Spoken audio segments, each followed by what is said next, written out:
Sahabat Kompas.com, salah satu negara kepulauan yakni Sri Lanka tengah mengalami krisis ekonomi terburuk yang pernah ada.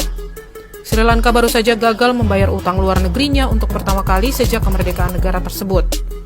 Akibatnya 22 juta penduduk negara tersebut mengalami pemadaman listrik selama 12 jam, ditambah dengan kelangkaan makanan, bahan bakar, dan barang-barang penting lainnya seperti obat-obatan.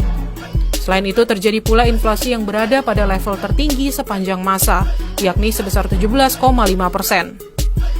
Kondisi itu mengakibatkan harga bahan makanan seperti 1 kg beras melonjak hingga Rp500 Sri Lanka atau setara Rp22.130 dari awalnya dipatok sekitar Rp80 atau setara Rp3.540. Dan terutama itu ya utang kepada Cina karena tidak bisa direstrukturisasi hingga kemudian ya tadi pemerintah gagal bayar ya, kemudian terjadi gejolak politik ya yang memanas ya hingga kemudian rakyat meminta pemerintahan yang sekarang itu mundur.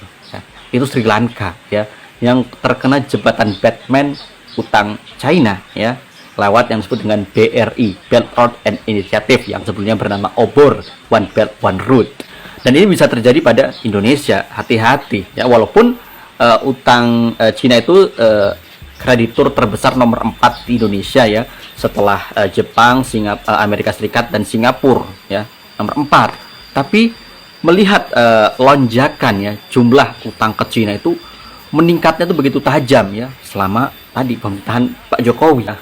Indonesia pun juga ikut proyek OBOR ya, yang bisa dikatakan tadi ya bisa kemudian proyek-proyek ini kurang ekonomis ya, atau kurang lebih tidak bermanfaat terhadap pertumbuhan ekonomi ya, tadi bisa terjadi juga seperti Sri Lanka.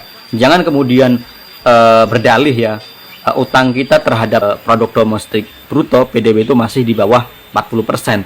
Tapi masalahnya kemampuan bayarnya bisa enggak ya, jika kemudian Cina ataupun negara-negara lain itu kemudian meminta segera melunasi utangnya bagaimana? Orang Sri Mulyani juga sudah mengatakan bahwa kita saja untuk membayar bunga utang itu harus utang ya, itu kan ngeri, berarti kemampuan bayarnya itu sudah nol bisa-bisa tuh ya. Bahkan di akhir pemerintahan Presiden Jokowi dikabarkan ya menurut ekonom Indef itu jumlah utang mencapai 10.000 triliun.